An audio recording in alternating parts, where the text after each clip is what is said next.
धर्म की नगरी इलाहाबाद में संगम किनारे शक्ति के देवता हनुमान जी का एक अनूठा मंदिर है। ये पूरी दुनिया में इकलौता मंदिर है जहां बजरंग बली की लेटी हुई प्रतिमा को पूजा जाता है। ऐसी मान्यता है कि संगम का पूरा पुण्य हनुमान जी के इस दर्शन के बाद ही पूरा होता है। इस मान्यता के पीछे रामभक्त हनुमान के पुनर्जन्म की कथा जुड़ी हुई है।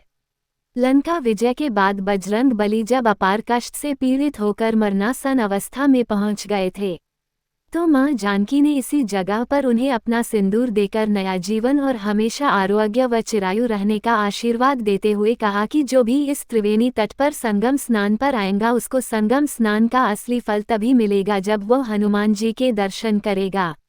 यहाँ स्थापित हनुमान की अनूठी प्रतिमा को प्रयाग का कोतवाल होने का दर्जा भी हासिल है।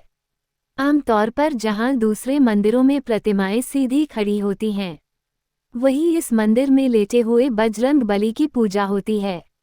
पौराणिक कथाओं के मुताबिक लंका विजय के बाद भगवान राम जब संगम स्नान कर भारद्वाज ऋषि से आशीर्वाद लेने प्रयाग आए तो उनके सबसे प्रिय भक्त हनुमान इसी जगह पर शारीरिक कष्ट से पीड़ित होकर मूर्छित हो गए।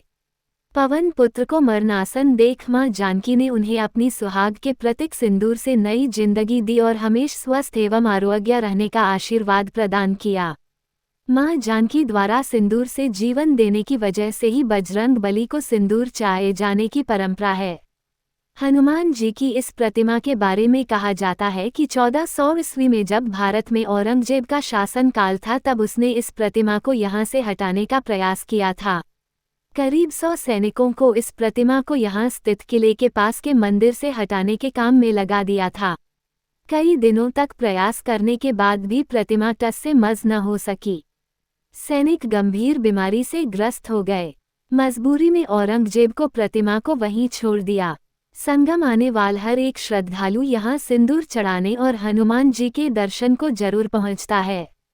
बजरंग बली के लेटे हुए मंदिर में पूजा अर्चना के लिए यूं तो हर रोज ही देश के कोने कोने से हजारों भक्त आते हैं, लेकिन मंदिर के महंत आनंद गिरी महाराज के अनुसार राष्ट्रपिता महात्मा गांधी के साथ साथ पंडित नेहरू, इंदिरा गांधी, राजीव गांधी, सरदार वल्लभ भाई पटेल और चंद्रशेखर आजाद जैसे तमाम विभूतियों ने अपने सर को यहाँ झुकाया, पूजन किया और अपने लिए और अपने देश के लिए मनोकामना मांगी। ये कहा जाता है कि यहाँ मांगी गई मनोकामना अक्सर पूरी होती है। आरोग्य व अन्य कामनाओं के पूरा होने पर हर मंगलवार और शनिवार को यहाँ मन्नत पूरी होने का झंडा निशान चढ़ने के लिए लोग जुलूस की शक्ल में गाजे बाजे के साथ आते हैं। मंदिर में कदम रखते ही श्रद्धालुओं को अजीब सी सुखद अनुभूति होती है। भक्तों का मानना है कि ऐसे प्रतिमा पूरे विश्व में कहीं मौजूद नहीं है।